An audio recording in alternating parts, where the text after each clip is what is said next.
अपने वीरान से फ्लैट से निकलकर मैं समय काटने के लिए सामने पार्क में चला गया। जिंदगी जीने और काटने में बड़ा अंतर होता है। पार्क के 2 चक्कर लगाने के बाद मैं दूर एकांत में पड़ी बेंच पर बैठ गया। यह मेरा लगभग रोज का कार्यक्रम होता है और अंधेरा होने तक यही पड़ा रहता हूँ। बाग के पास कुछ नया बन रहा था।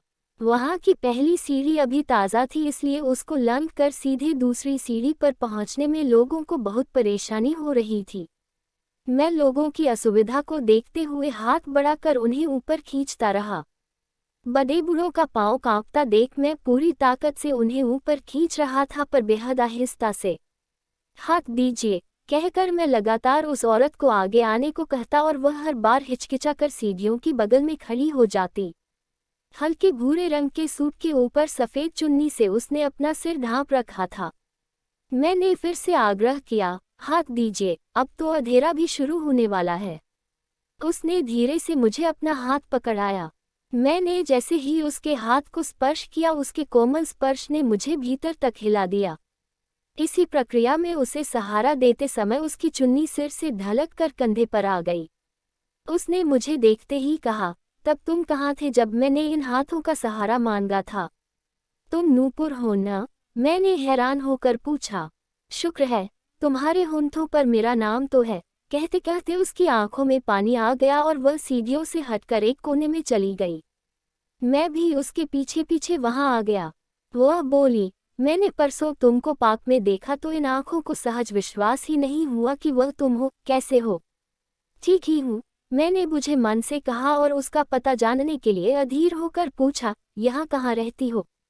सेक्टर 18 में। मेरे बड़े भाई वहीं रहते हैं। जब मन बहुत उदास हो जाता है तो यहाँ आ जाती हूँ।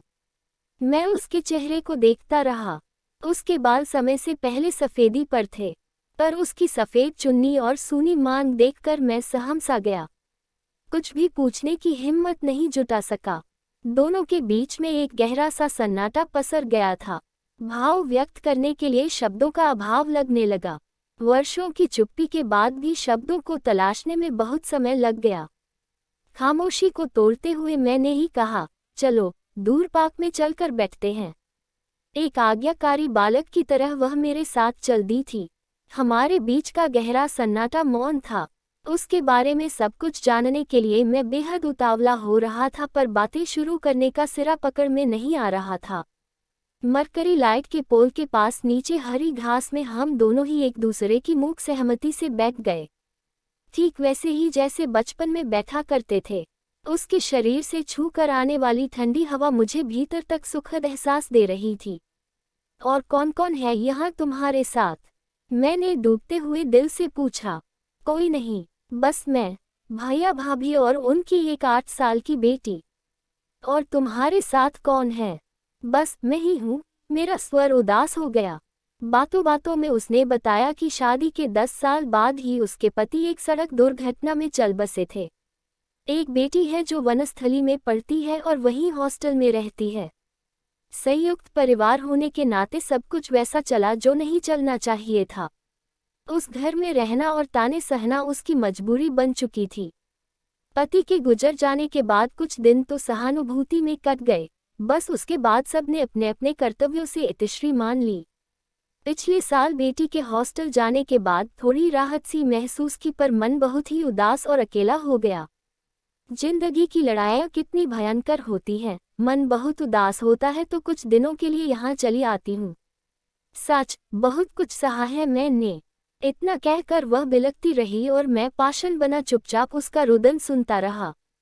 मेरे मन में इस इच्छा ने बार बार जन्म लिया कि किसी न किसी बहाने उसे स्पर्श करूं, उसको सीने से लगाऊं, उसके लंबे केशों को सहलाकर उसे चुप करा दूं, पर शुरू से ही संकोची स्वभाव का होने के कारण कुछ भी न कर पाया। मेरी आंखें भर आईं। मैं मुंह दूसरी तरफ करके सुबकने लगा। एक लंबी ठंडी सांस लेकर मैंने कहा, पता नहीं यह संयोग है कि तुम्हें एक बार फिर से देखने की हसरत पूरी हो गई। बातों का क्रम बदलते हुए उसने अपनी आंखों को पोंछा और बोली, तुमने अपने बारे में तो कुछ बताया ही नहीं। मेरे पास तुम्हारे जैसा बताने लायक तो कुछ नहीं है। मैंने कहा तो गहरे उद्वेग के साथ कही गई मेरी बातों में छिपी वेदना को उसने महसूस किया और मेरा हाथ जोर से दबाकर सब कुछ कहकर मन हल्का करने का संकेत दिया। अपने से कहीं ऊंचे स्तर के परिवार में मेरा विवाह हो गया। पत्नी के स्वच्छंद एवं स्वतंत्र होने की जिद ने मुझे डंस लिया। अत्यधिक धन संपदा ने भी इसको मुझसे दूर ही रखा। बात बात पर झगड़ कर मायके जाना और मायके वालों का मेरी पत्नी पर वरदहस्त, कुल मिलाकर हमारे बीच की दूरियां बढ़ाता ही रहा।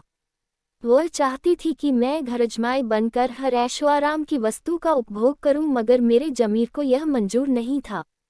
1-2 बार मेरे माता पिता उसे मनाने समझाने भी गए, पर उन्हें तुच्छ एवं असभ्य कहकर उसने बेइज्जत किया। फिर मैं वहां नहीं गया। मेरे जुड़वा बेटा बेटी हैं, उसी के पास रहते हैं। जब कभी मेरा मन बच्चों से मिलने को चाहता है, मैं उन्हें कहीं बाहर बुलाकर मिल लेता हूँ। उनके मन में मेरे प्रति न प्यार है न नफरत। जब से मेरे ससुर जी का देहांत हुआ है, उसने दोनों बच्चों को हॉस्टल में भेज दिया है। पत्नी के मन में आज भी मेरे प्रति नफरत कूट कूट कर भरी है। सारा जीवन बस यूं ही बीत गया। जीवन कैसा भी बीते, पर उसे छोड़ने का मन ही नहीं करता। धीरे धीरे यह दर्द मेरे जीवन का हिस्सा बन गया है। फिर तो अकेले ही जिंदगी जीने की जंग शुरू हो गई, जो आज तक चल रही है।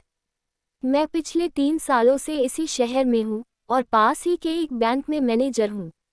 बस यही है मेरी कहानी। हम दोनों ही अतीत की यादों में खो गए। जिंदगी की किताब के पन्ने पलटते रहे एवं एक एक पड़ाव जांचते रहे। यही भटकाव कभी भी आदमी के भविष्य की दिशा तय कर देता है। रात काफी घिर चुकी थी। बड़े बेमन से हमने एक दूसरे से विदा ली। नूपुर से मिलने के बाद मेरा दिल बहुत बेचैन हो गया था। खाना खाने का मन नहीं था, इसलिए महरी को दरवाजे से ही वापस भेज दिया। मैं चाय का गिलास लिए ड्राइंग रूम में बैठ गया। सहसा स्मृति कलश से पुनः एक स्मृति उभर कर मुझे कई बरस पीछे ले गई। मेरे विचारों के तार कब अतीत से जुड़ गए पता ही न चला। उस छोटे से शहर में कॉलोनी के कोने वाले मकान में वे लोग लेने आए थे। माँ प्रतिदिन सवेरे टहलने जाती तो नूपुर की माँ का भी वही नित्य कर्म था। हम अपनी अपनी माँ के साथ पार्क में आते और जब तक माँ टहलती पार्क में एक तरफ बैठकर बातें करते रहते। हम उम्र होने के कारण हमारी आपस में बहुत बनने लगी। खेलते खेलते कब जवान होकर एक दूसरे के करीब आ गए पता ही न चला। दिन बीतते गए, हमारी खुशियों का कोई अंत नहीं था। मगर एक दिन सूर्योदय होने से पहले ही सूर्यास्त हो गया। उसके पिताजी को दिल का दौरा पड़ा और वे सदा के लिए संसार से कूच कर गए। इस तरह एक दिन उस परिवार पर कहर टूट पड़ा। उस रोज की शाम हर रोज की तरह नहीं हुई। जब तक मैं कॉलेज से आया उनका सामान ट्रक में लादा जा चुका था। पता चला वे लोग पुनः अपने घर जा रहे हैं। मैं नूपुर से मिल भी नहीं सका। उससे मिलने की हसरत बस मन में सिमट कर रह गई। न तोप चली न तलवार, न सुई चली न नश्तर, पर हृदय पर ऐसा गहरा आघात लगा कि मैं ठीक से संभल न पाया। मेरे तो प्राण ही निकल गए। वह साल बेहद उदासी में बीता। मैं पार्क में बैठकर पुरानी यादों को दोहराता रहता। मेरे पास उसका अब कोई संपर्क सूत्र भी नहीं था। काम करने के बाद मेरी बैंक में नियुक्ति हो गई तो मुझे देहरादून जाना पड़ा। बातों का सिलसिला इसके बाद जाकर थम गया, लेकिन उसकी यादें मेरे मन में बनी रहीं। एक बार दिवाली पर घर आया तो माँ ने यूं ही दिल के तार छेड़ दिए। तुझे याद है, हमारे पड़ोस में वर्मा जी रहते थे, वही जिनकी बेटी नूपुर के साथ तू अक्सर खेला करता था। हाँ, मेरा दिल धक से कर गया। कहाँ है वह? पिछले दिनों उसकी माँ का फोन आया था। अपनी बेटी के रिश्ते की बात करने लगी। तो क्या कहा आपने? मैंने उत्सुकता से सांसें थाम कर पूछा।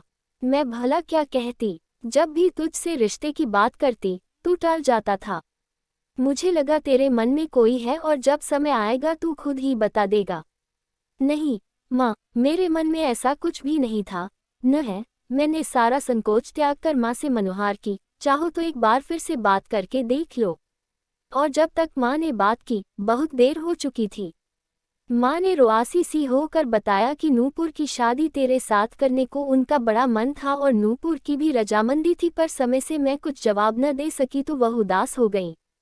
अब तो नूपुर की सगाई भी हो चुकी है। मेरा दिल भारी हो गया और अगले दिन ही मैं वापस देहरादून चला गया। उस जैसा फिर मन को कोई प्यारा न लगा। मैंने उसका अस्तित्व ही भुला देना चाहा, पर भूलने के लिए भी मुझे हमेशा याद रखना पड़ा कि मुझे उसे भूलना है जो सहज न हो सका। आज इतने सालों के बाद सारी बातों की पुनरावृत्ति ने मुझे झकझोर कर रख दिया।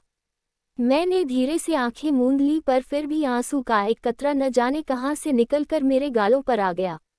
अगले दिन सुबह घूमने के लिए मैं बाहर जाने लगा तो दरवाजे पर नूपुर को देखकर रुक गया। हैरानगी से पूछा, नूपुर तुम घूमने जा रहे हो, चाय नहीं पिलाओगे? देखो तो अकेले कैसे रह लेते हो। उसके शब्दों के इस आक्रमण से मैं सकपका सा गया, परंतु उसके साथ रहने का कोई मौका भी गंवाना नहीं चाहता था, सो बोला, चलो आज सैर रहने देता हूँ। नहीं, तुम जाओ, तब तक मैं चाय तैयार करती हूँ। अपने होंठों पर चिरपरिचित मुस्कान के साथ नूपुर बोली, नित्य कर्म नहीं छूटना चाहिए, चाहे शरीर छूट जाए। उसने यह उसी अंदाज में कहा जैसे पाक का चौकीदार टहलने वालों से कहा करता था। हम दोनों बीती बातों को याद कर हंस पड़े। सीधी मेरे फ्लैट पर आ गई। उसके साथ उसकी बेटी भी थी, एकदम वैसी ही जैसे नूपुर को मैंने बचपन में देखा था। मुझे देखकर उसका चेहरा खिल उठा तो मन में आया कि उसे सीने से लगा लूं। आज मेरे बच्चे भी इतने ही बड़े होंगे। रुंधे गले से मैं इतना ही कह पाया, काश आज मेरे बच्चे भी होते। यह भी तो तुम्हारी ही बच्ची है, फिर भी अपने बच्चों को देखना चाहते हो तो सामने देखो। उसने मेरे कंधों का सहारा लेकर सामने टैक्सी की तरफ इशारा किया। मैं इन्हें हॉस्टल से लेकर आई हूँ। मैं जानती थी कि पत्नी के मरने के बाद तुम इनकी कमी महसूस करोगे। क्या वह नहीं रही? मैं चौंक गया। उन्हें गुजरे तो 6 माह हो गए हैं। उन्होंने जानबूझकर तुमको नहीं बताया। फिर मुझे एक तरफ ले जाकर बोली, इन बच्चों के मन में तुम्हारे प्रति यह कहकर जहर भर दिया गया है कि तुम उनकी अंत्येष्टि में भी नहीं आए। बड़ी मुश्किलों और आश्वासनों के साथ इनको यहाँ लाई हूँ। मुझे अपनी आंखों पर विश्वास ही नहीं हो रहा था। मैं झट से नूपुर को साथ लेकर टैक्सी के पास गया और कसकर बच्चों से लिपट गया। थोड़ी देर साथ रहने के बाद नूपुर वापस जाने लगी तो मेरा मन टूटने लगा। किस अधिकार से उसे रोकूं? फिर भी भरे कंठ से बोला, रुक जाओ नूपुर, मुझे इस तरह अकेला छोड़कर मत जाओ। मैंने एक बार बच्चों की तरफ देखा। मेरे मन के भावों को पढ़ते हुए नूपुर बोली, अब ये बच्चे इतने नादान नहीं हैं।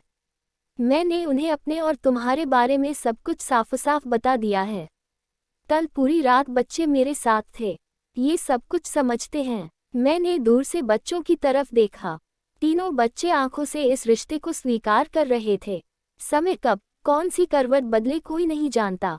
इस नए बंधन की झुरझुरी हमारे मन के भीतर तक